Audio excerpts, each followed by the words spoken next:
Welcome to the Gay Buddhist Forum, where teachers from all schools of Buddhism offer their perspectives on the Dharma and its application in modern times, especially for LGBTQI audiences. These talks are offered freely to the world and made possible by appreciative listeners. If you would like to support our efforts to share the Dharma with underserved audiences, please visit gaybuddhist.org. There you can donate, find a list of upcoming speakers, or enjoy many hundreds of these recorded talks dating back to 1996. So welcome once again. As is our tradition, at this point we go around and introduce ourselves, and then I'll introduce the speaker. So let me start with myself. My name is Oswaldo. I'm David. I'm Brad. I'm Shantanu. My name is Greg. I'm Jim. I'm Tara. I'm Juan. I'm Salvador. Mike. Chris. Jay. Don. Paul. Bob. Jeff. I'm Hal. Larry. My name is Ivan. David. My name is Mike. My name is Kat. I'm Andreas. I'm Ray. I'm Tim. My name is Ray. I'm Chip. I'm Matthew. Stephanie. My name is Jerry. My name is Tom.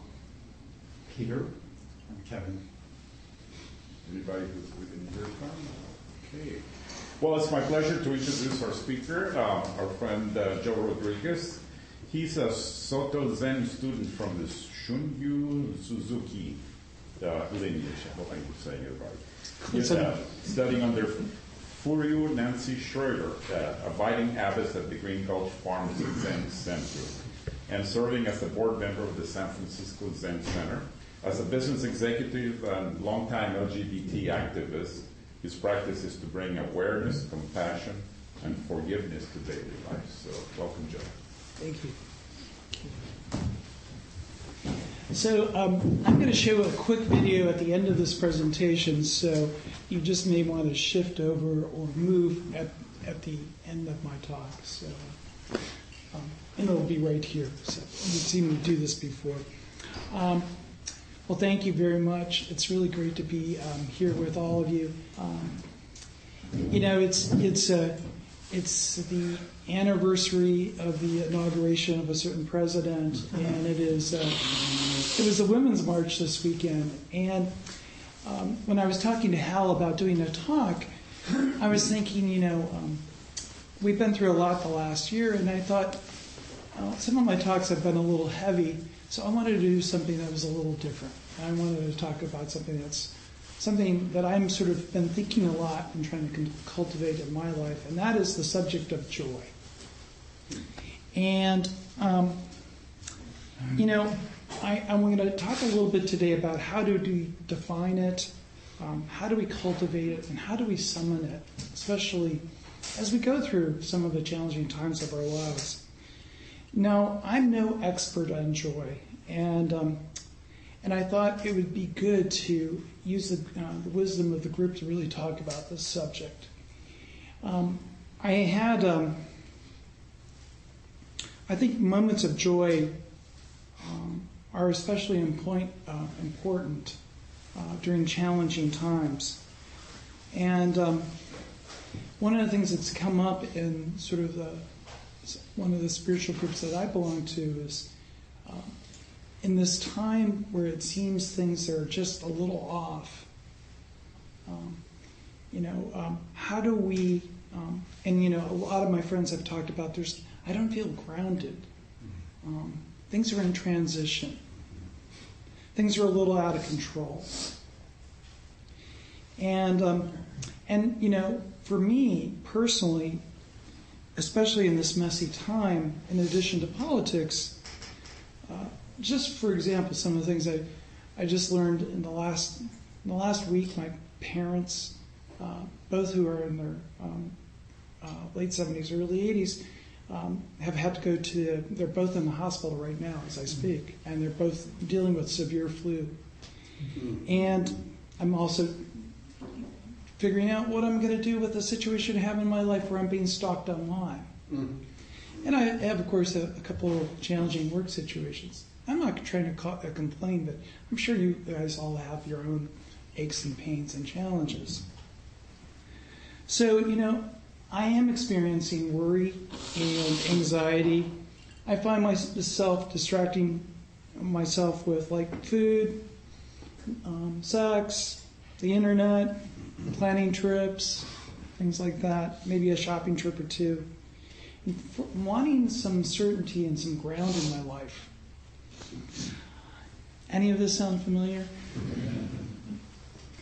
Well, one of the antidotes that I had to these challenges was I was really fortunate to come across a book that had been released about a year ago, a little more, by the Dalai Lama and Archbishop Tutu, and it's called The Book of Joy. Has anyone heard of that? Actually, has anyone read it, just out of curiosity? Okay, well, good. I'm going to have some questions in here, things, so you don't give away the answer. And I really love about these spiritual leaders is they're really towards the end of their life. They're pretty old. Desmond Tutu is dealing with, I think, he's definitely dealing with cancer. I forget what type. And the Dalai Lama's, he's out there, but he's not as strong as he once was. But they've gone through periods of great challenges and suffering in their life. In addition to being these esteemed leaders, as you know, Dalai Lama became, China invaded Tibet when he was 15, and when he was 24, I believe, he escaped to India and has been sort of leading that country or that culture and people and the spiritual tradition ever since. So he really knows. He's been basically suffering all his adult life.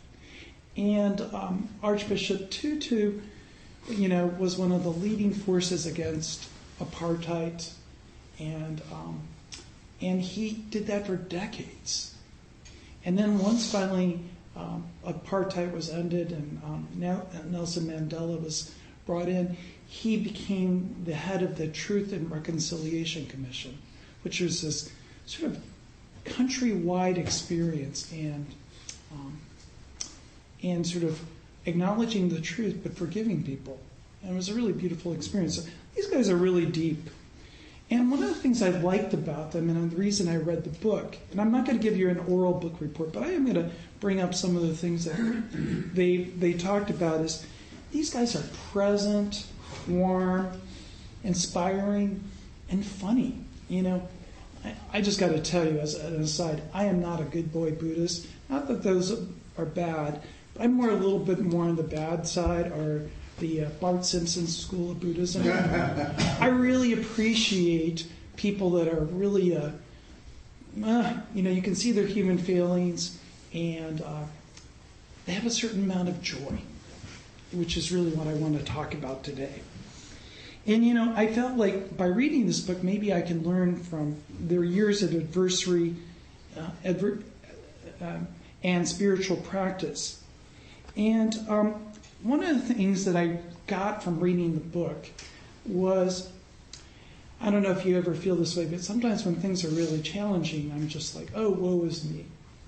And one of the things I liked about them that you said is, when you go through periods of great challenge, it's a real opportunity for learning and deepening, and even bringing joy even into those moments. Now, this community has gone through the AIDS era, and that was a really dark and challenging time. But we also had fun, and we had moments of joy during that time, even during our sentence. And we learned a lot from it and have secured the rights that we have today as a result of that experience and that purification. So I think there's something good during these times, and I really want to see how can we cultivate joy in our lives. And maybe the best way to define joy is by comparing joy with happiness. And really, before I talk too much more, I was just wondering, can anyone define for me those two words, maybe the difference? Just take a what's the difference between happiness and joy? Yes, Tom. So, I guess I would call joy like an energetic expression of the wonder of existence. It's just almost unexpected. Great. Whereas happiness, I think it's situational. Like it depends on, something that makes us happy. Like an external. It's external, yeah. Yeah. Internal versus external. Oh, great. I'm a star pupil. Any other thoughts of your experience between your experience of joy and happiness? Yeah. I think of joy as something that's maybe short-lived, where happiness may be something that's longer. Yeah, great. So the arising nature of joy versus happiness. Great. Other experiences of life and joy and happiness. Yes. I'm going to say I think of joy as something that's accessible all the time, like not something that we can tap into at any time. Like, which I think like the idea of happiness being something perhaps situational. I think joy is something that we have available to us all the time. Great. I agree with that. Yes. I guess I think, with all due respect to Peter, I think of joy as something that's abiding, I guess, and more kind of a long term, and maybe it's attitudinal, or at least for me, I think. Whereas I think happiness is somehow related to a specific, well, I was going to say, a specific situation. I'm not sure about that, but that's what I think. I think I was going to say that to me, happiness is more like a level of kind of contentment and satisfaction. It's like an overall kind of feeling, and joy for me is more like kind of like an exuberance. I was thinking about it in terms of, like, say when you're hungry and you eat something, it makes you happy, but sometimes you have something that it's like an explosion in your mouth, and it brings you like it's kind of like more like someone else said, a short-lived, kind of more intense, exuberant feeling. Oh, great. Yes. At least for me, joy is sort of an exuberance that is unburdened. So I can't have joy and heaviness and burden at the same time. So I have to be free of burden in the moment, and I think that's what joy is for me. It's in that moment I'm free of burden, and something, I react to something, or something comes from inside out, and it's mine. Yeah, I know what in the you mean. moment.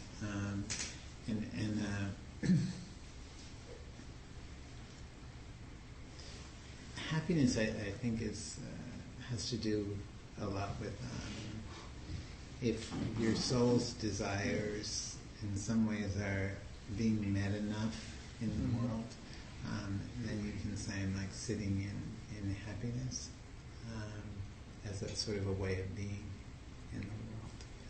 It has to do with fulfillment. Great. Thank you for sharing that. Yes. Yeah, I was just going to say,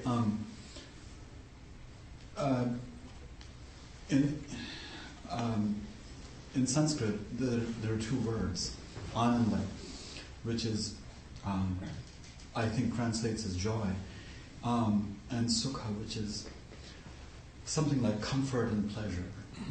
And in Buddhist, thought, sukha is really not something you aim for. Sukha is something to watch out for, and it's a pitfall. Right. Ananda is not a pitfall. Ananda, one of the disciples of the Buddha was named Ananda. It is more abiding, and it is. There's a sense that Ananda is something you earn. Sukha comes your way and blinds you. And I think English has some of that same you know, hue to it. Joy is something I don't know. I feel like I can say I'm full of joy and not feel. I don't know. It just feels like I've earned it, and pleasure as well. Yeah. Very great. That's a great. Thanks for that. I didn't even know that. One more comment on. Yeah, two more. To me, joy seems most spontaneous. I know that these are two words, and we all have our own responses to it, I think. And something that I can access maybe in response to something that's happening, or maybe just something I can cultivate. And to me, happiness is more the result of an evaluation of a situation. It's a little bit like, do you see the glass half full, or do you see it half empty? Interesting. Yeah, thank you. Well, I feel joy every time I come home and my dog greets me. and it's pure exuberance on her part. And that moment is just always wonderful. She doesn't have a tail, so she wants her butt. Yeah. One made a comment about contentment. That came to me also in Spanish. Contentment is synonymous with happiness. Maybe, yo estoy contento, I'm happy. But it also has the same meaning as contentment. So making peace with what's happening and taking pleasure in what you have accomplished or what's good about existence in the moment. Wow, you guys are great. I mean, it's great being in front of all these queer men because you guys are really right on. I mean, I'll tell you a little bit about what the book says and a little bit of from the research that I did. And it really, you guys capture it really well. Happiness is external. It's based on situations, events, people, things, and thoughts that might happen in the future. And I don't want to ding happiness, but a lot of it is, in my experience, more externally based. You know, something good happens, I feel good.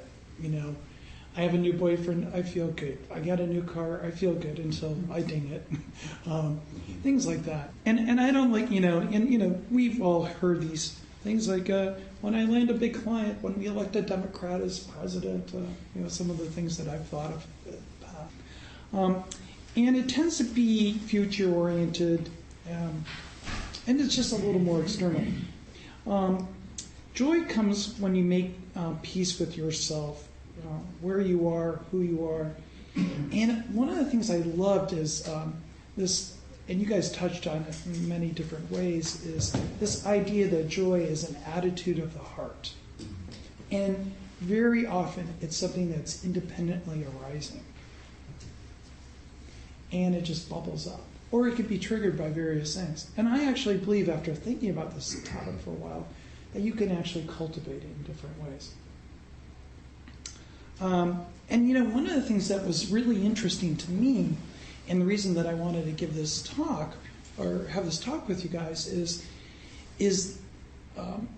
where I've seen people who have been facing really difficult circumstances experiencing joy. And I forget the name of the movie. It won an Academy Award, but it talked about the joy of this child and this parent in a concentration camp. And that even people in severe circumstances, like a lot of times soldiers talk about the joy they experience as, well, maybe not in the battle, but being part of a troop or a group of people. And I remember seeing this movie on Shackleton, his trek to Antarctica, and they got stuck and they had to get rescued and everything. But they actually experienced great joy because they were in the middle of this immensely beautiful place. They actually went back down there again and tried to rekindle some of the joy they felt, camaraderie. So some of the research I did on joy, just as I was before coming here, is here are some things that various supposedly smart people said about joy. Joy is a stronger but less common feeling than happiness. It is often associated with achieving selflessness, the point of self-sacrifice. feeling spiritually connected to God, to people, or to nature, or to animals.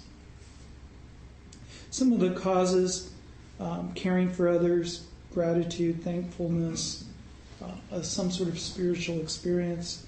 It tends to be more inward, and it's often, and I think this is sort of important, a byproduct of an ethical lifestyle. And when I say that, in Buddhism we have, depending on what branch of Buddhism you study, but we have these things. We have the precepts, and right livelihood, right speech, right thought, things like that aren't really meant to be like 10 commandments, but more like guideposts for really more joyful living. If your mind isn't all caught up into, oh, she's a bitch and I hate this and all that stuff, it's easier to be more joyous. It sets the sort of foundation for that. So I was thinking about some moments of joy that I've had in my life. And it's like last summer I went on a big mountain biking trip, and it was just beautiful. I was up in the Gold Country, and I rode about 500 miles, and it was just gorgeous. And I almost brought some of the pictures there. You know what I mean. We all have those experiences. I talked a little bit in a couple of past Dharma talks about helping my twin cousins, one of which is gay and one of which is straight. And, just the joy I felt in helping them, overcome some really tough things in their lives. For me, celebrating Christmas with my family, it really isn't about the gifts. It's just about the love and attention.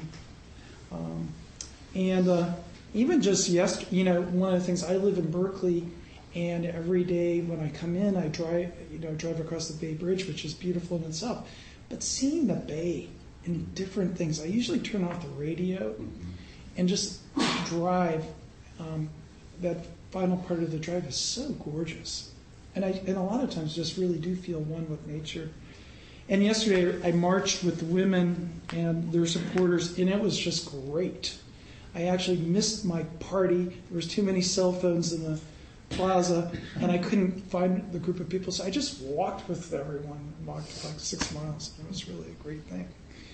But I'd like to hear some of other people's moments of joy, because we're gonna keep on going deeper.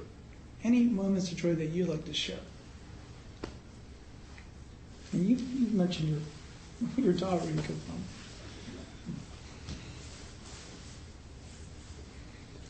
Yes. I have a 2.5-year-old grandson who truly lives in the present moment. That it's such a joy to walk in the door and have him see me and have his face light up and have him call me Aboy How, which is what he calls me right now. And then we play together for maybe an hour.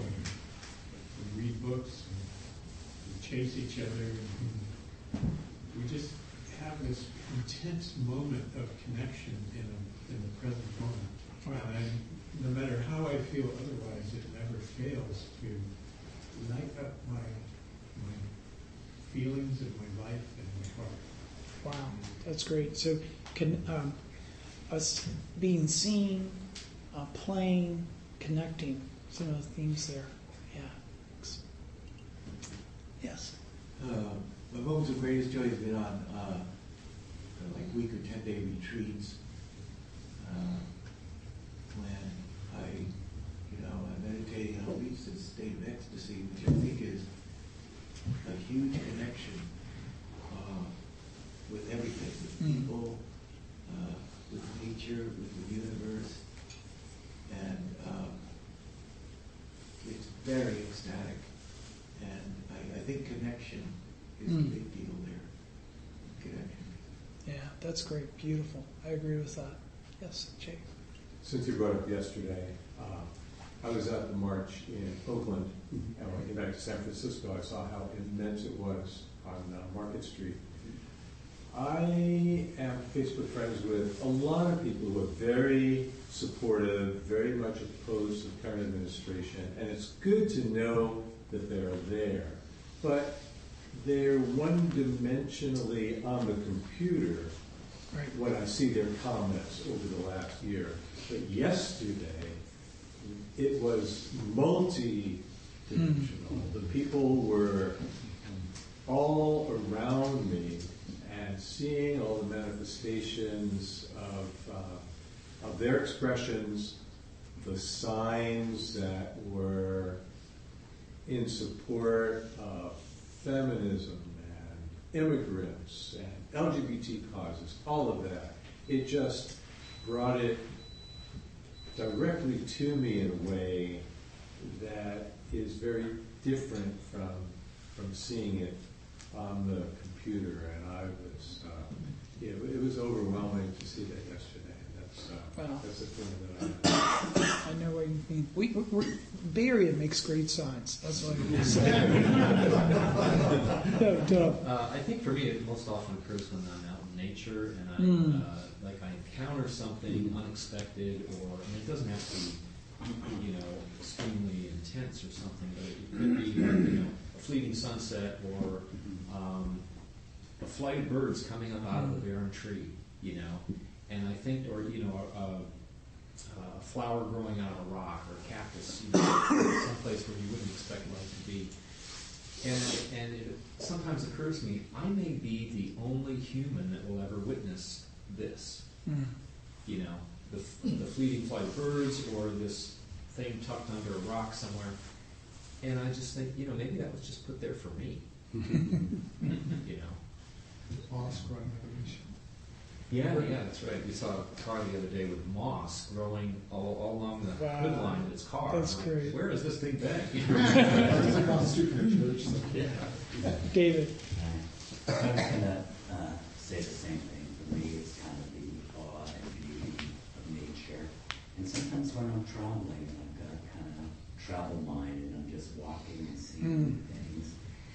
And the question that comes to mind is that can you experience joy if the mind is not quiet? It's a good question. We'll dig into that a little bit. Yes? Another thing that I have experienced in very few but intense joy moments is I start crying, tears of joy. And I had this, the only way I could explain it was a spiritual experience when I was maybe a 10-year-old, and I was in the back seat of the car. My parents were driving. I remember the exact spot in Havana when that happened. And I just felt like, gee, how lucky I am to have these parents and to have been born here and to be alive, And I started crying, and they were saying, what's wrong? How can you verbalize that as a 10-year-old? But it was a very intense experience of joy, accompanied by tears. Oh, yeah. Well, these are great examples. I had one other thing that happened to me last year. Some friends said, hey, want to go to this male hula troupe from Hawaii? That was. And male hula, I'm like, oh, okay, I'm not really doing anything this side. I went there, and it was one of the greatest expressions of nature, masculinity, art. And it was like the first time I saw Cirque du Soleil, I was like, wow, that was amazing. And it just brought joy to me because I had no expectations. I wasn't like looking for a peak thing. I thought it was actually going to be some multicultural experience that mine might not completely get. But I loved it. I really loved it. So, I think you guys are really good at this joy thing. But I want to talk a little bit about, how do we create lives that are a little more provide the foundation for that. And, sometimes it's helpful to really talk about the opposite of that. And one of the things I've noticed is people, including myself, and at various times in my life, when I've been attached to happiness, I tend to suffer a lot. And one of the things that a very smart Buddhist priest said to me when I was very young, and I didn't quite get it, happiness and attachment to happiness are usually associated with the pronouns me, mine, and I. how am I feeling? This real focus on this. And when I think about the unhappy or difficult people in my life, I usually notice there's a lot of self-centeredness or neediness. And I'm not saying that in a judgmental way. And probably the best example we've had the last year is our current president. You would think being president, especially if you have those sort of ambitions for acknowledgement, would make you happy. But this guy doesn't seem very happy. And in fact, the me, my, and I just keeps on getting bigger and bigger. And I don't see that to really have a political conversation or to be really judgy about it. But I think it's a great archetype. If you're sort of at the pinnacle of power in an external way, and you're not happy. So what's going on there? And, for me, one of the things I just loved about this book was there was a section in there, or a paragraph or two, where the Dalai Lama and the Archbishop talked about what's the real foundation, or if you will, the secret to a joyful life. And they suggested two things. But before I give the answer away, I'm going to see if anyone just do a little popcorn and give me one word that would your best guess at what's the secret to a joyful life? Attitude. Attitude. Service. Service. Laughter. Laughter. Being present in the moment. Gratitude. Gratitude. Connection. Connection. Any others? Awe. What's that? AWE. Awe. Yeah. Well, yeah. So they said two things. A life full of purpose, greater than self, and deep connections. Those are the two things. I guess the way this book was put together is, they didn't write it. It was like 10 days of conversations between them, and it was all facilitated and all written down. And so let's take apart a purpose greater than self. So that could be mentoring kids, helping other people, volunteering, developing your spiritual life, protecting the environment, being active out and about, doing things that are like sort of get you out of yourself, get you out of the me, my, and I. So there's more than just, I am worried about my parents or whatever it is. It's, and the other thing is quality human connections, being part of a family or a circle of friends, an intentional community, belonging to a sangha like this, being part of a club. And, one of my favorite speakers is this woman named Bruein, and she's done, the power of vulnerability and everything. And she says, people in life that are happier tend to have at least one or two people that really see and hear them, and that they can share completely from the heart what's going on with them. And they feel seen and held and whole. And, one of the things, back to just the biggest example of this, the current president supposedly has very few friends, if any. The only people he trusts are his family. And that doesn't always seem like the happiest group of campers. Mm-hmm. So, I've just thought about this, and I was thinking about this as I was coming over here. 20 years ago, almost exactly 20 years ago, my boyfriend lived at the end of the street. And I remember wanting to come here for the first time, and I got up and before he was awake and left him a note and said, I went to this thing called Gay Buddhist Fellowship. So I came over here, and when I went back, and I had a good time, I felt really young and like, I don't know what I'm doing. But when I went back, he was really sad. He's like, I can't believe you didn't wake up with me. And I'm not like telling you that to like rank on my boyfriend, but more about where I was. I had a high-flying job for a very one of the biggest software companies in the world, and it was growing really fast, I worried a lot about not my purpose and connections, but I was like 35. I was worried about my body fat. I think I had 7 suits, 50 ties.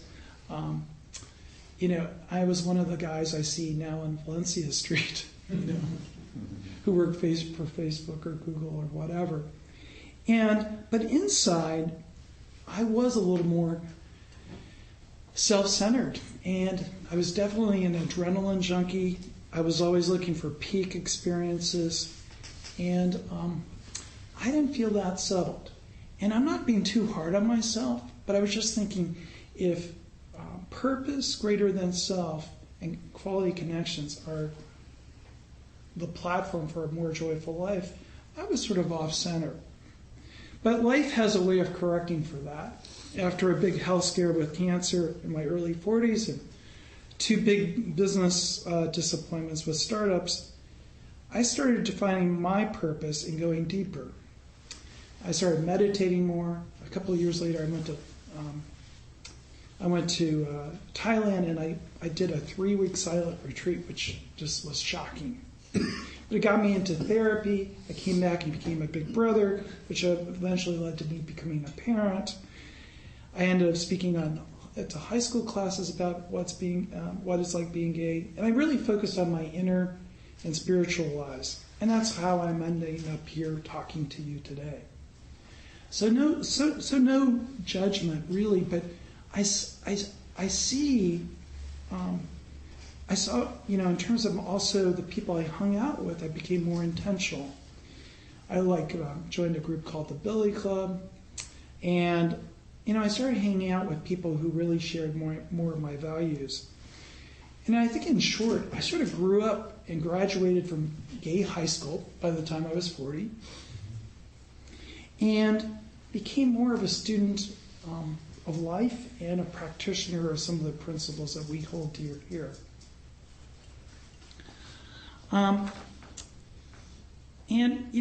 I'd really, I want to talk about the causes of and some of the ways to cultivate this, but just, has anyone else had an experience that was just a turning point for them in terms of their life, where they decided to go deeper? And actually, even, what I really wanted, maybe more importantly, how do you react to that idea that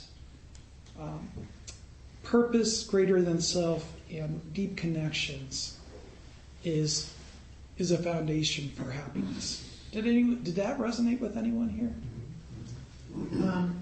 Donna Dasa, am I pronouncing Donna Dasa? Who comes and speaks? Is that correct? Yes. He did a series of 4 talks, and he's great. I was able to get the first one, but fortunately they're all online. And what really struck me, really made me re-examine my practice, was he was at some kind of convocation of practitioners, and they talked about what is the biggest danger for American Buddhism, facing American Buddhism. And he said the answer that came out of the discussion was that it just becomes another form of self-help. Mm-hmm. And it's there. Yeah. I can see how, that's, I think we were talking last week about it. Maybe it was the, I think what draws us to Buddhism is we want to relieve our suffering. But Buddhism is greater than that. It's not just about your suffering. Yeah. It's about all suffering and sentient beings. So that made me really, re-examine and be aware that it's not just all about me, the practice. So. Oh, that's great. Well put. Yeah. And you're right. I mean, there's so many self-help things. I remember being at that retreat in Thailand, and one of the young guys like me raised his hand and says, "How do I become enlightened?" And the guy just laughed. He was like a 70-year-old Buddhist monk, and he said, "It's not always about you." Any other reactions to this idea of purpose and connections being a good platform for joy?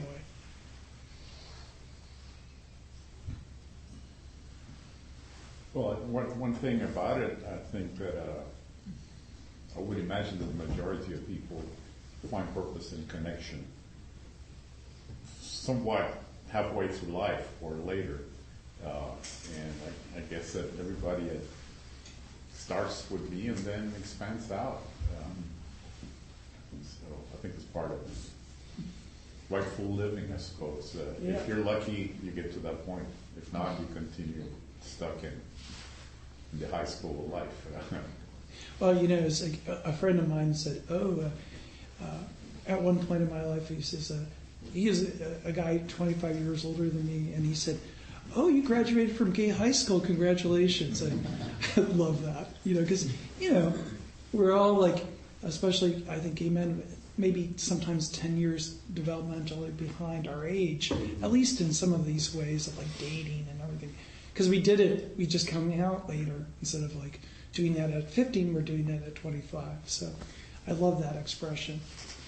Well, one of the things that the Book of Joy, which I really encourage you to read, and I encourage you to read it slowly. It's a great book just to read after meditating or sitting zazen. Is they talk about 8 ways to cultivate joy, and I'll just read them to you, and then I'll touch on 2 of them. One is perspective, having just sort of right perspective in mind or thought. Another is humility. Another is humor, acceptance, forgiveness, gratitude, compassion, and generosity. And I think those are all really good, and we could spend a lot of time on them. But I want to just touch on 1 or 2, and then show you this video. The thing that I really liked about this book, and it really had a lot of credibility for me, is, you say, you mention the Archbishop or His Holiness, people really revere these people. They're up on, they're very popular, and they talk about in this book about wherever they go, people are like just giving them their power. So they spend a lot of time trying to look really human, and both of them are Bart Simpson Buddhists, in the sense that they actually try to show their humanness, and they make a lot of jokes, and they just try to let out the seriousness and actually give people permission to see themselves in these leaders. And I think when in the tradition that I come from, Suzuki Roshi, who founded San Francisco Zen Center and wrote Zen Mind, Beginner's Mind, talks a lot about the importance of beginner's mind. And it's this idea that experts only see, usually when you're an expert at something, you see, the answer is 1 or 2 or maybe 3 choices. But the beginner sees many possibilities. So I think it's really important, I'm not up here as an expert. In fact, I might have lots of human failings. But I'm sharing what I have and trying to cultivate that. And I just feel like it's so great to be around spiritual leaders who are willing to talk about their path and their feelings as well as their strengths. And they really do it really in a beautiful way. The other thing I think, especially during trying times and cultivating joy, is to practice gratitude. And one of the things they talk about this in the book is this. It's easy for us to think about how challenging our lives are. But in the course of human history, we've never had more food. And we just don't have, in this country, especially for most of the people in this room, we don't have just regular food. We have great food. Never can you have food like this on demand. And it's just amazing. And you think about all the people that made that food, packaged it, and grew it, and did other things. So it's just really great to be grateful.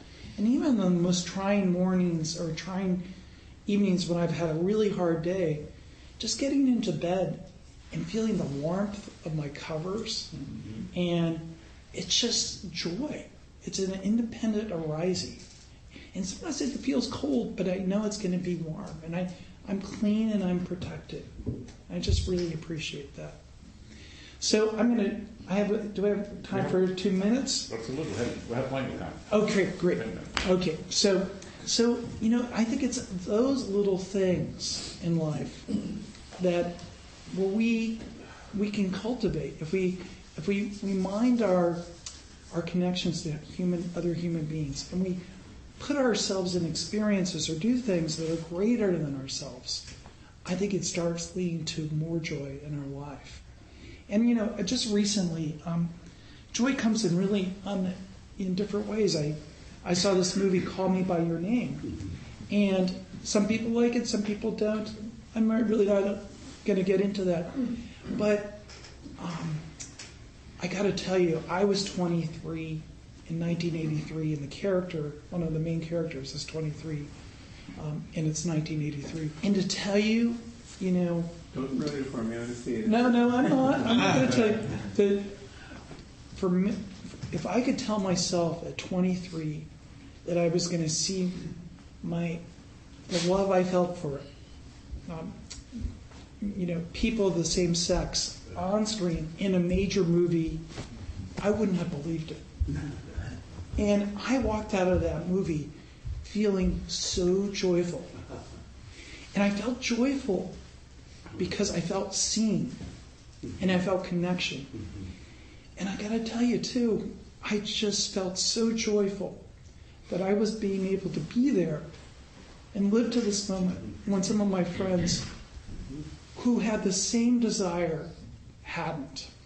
And I know wherever they are, they just were joyful that I was joyful. And it just felt so good. It felt so good and so affirmed. But rather than leave you just with a heavy moment, I wanted, this idea of humor. So I looked around for on the internet for Buddhist jokes. There's not a lot of them. And there's really a need for a Buddhist comedian, and I'm not it. And I really wish there was.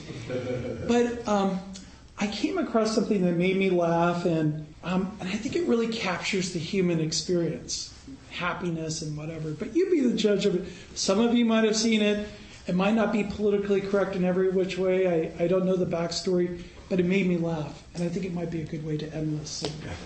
So let's see if this thing will work. Hey Joe, can you put the computer on the next shelf? Please. Yeah. Okay. And feel free to kind of get it closer. It doesn't really. It has some background music, but it's really about the visuals.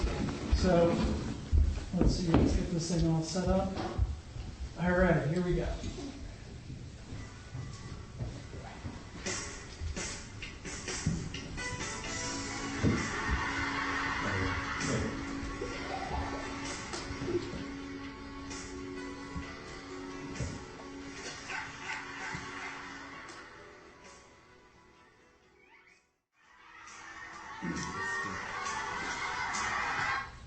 So you get the idea, And there's a little bit about happiness and attachments and things. And I think there's just the great human rawness of that. It really made me laugh. And you can see how quickly happiness can change. Yes. And how, anyway, but I think being able to laugh at ourselves and really find those moments is really helpful as we go forward and cultivate joy. And I usually give this little quote at the end of most Dharma talks I give. And just, as we're out there in the world and we're practicing and opening our hearts and doing the best we can, I just want to remind you of this Jack Kornfield quote that I really think points to the road of joy. And that is this. In the end, these are the things that matter most. How well did you love? How fully did you live? And how deeply did you learn to let go? Thank you very much. Thank you, Joe. Any announcements? We have a few announcements. Yeah. I just want to say that a local Buddhist teacher, James Baraz, has written a book called Awakening Joy, and he also teaches a course in it, and you can either take it live or you can take it, there's an audio component you can take, and what's his name again? His name is James Baraz. He's in Berkeley. He's in my first. He is still the teacher of my first Sangha, and he first did it in his group, a little group, about this size. It got very popular, and then it became bigger locally, and now it's very big. I mean, he's been on Oprah. He's great. He's great. He's just one of the biggest. B-A-R-A-Z. B-A-R-A-Z. He's one of the best teachers of joy, and he's local. Yeah, we have a host that was Welcome everyone. There's a little bit of food out there to eat. Please help yourself. There is hot tea and water. When you're finished, you can put the cups in the dishwasher. You're finished, please. Any of you who are not on the sign-up sheet, should be one on the credenza. You can put your information there. And some of us meet at 12:30 to go out for lunch at the front door. And Donna, which I will be walking on to Donna. Yeah, so in order to sustain the sanghas, the rental of this place, and all the other outreach activities that we have as a group, we need money to make it happen, and the suggested donation is $10 or more if you can afford it and feel generous enough. And either him or I will be going around at some point with the dining bowl. Yeah. So the folding chairs that we purchased are tearing up the floor in here, the wooden floor, because some of the rubber feet have worn through.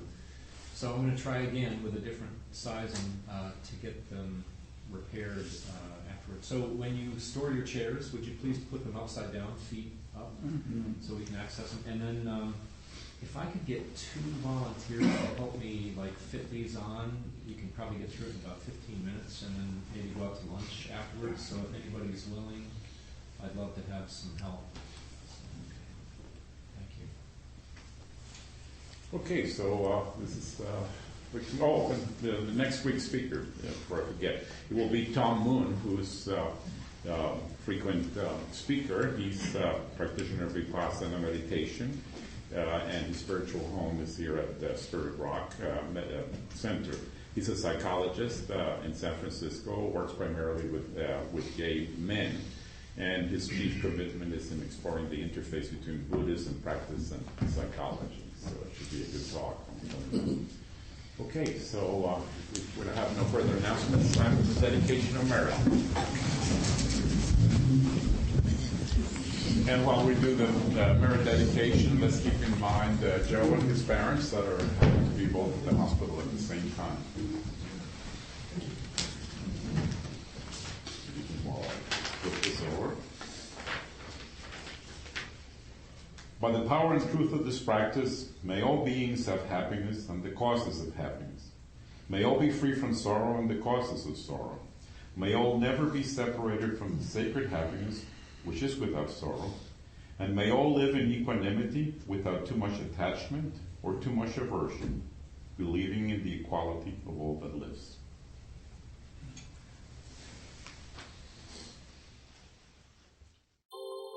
Thank you for listening to the Gay Buddhist Forum.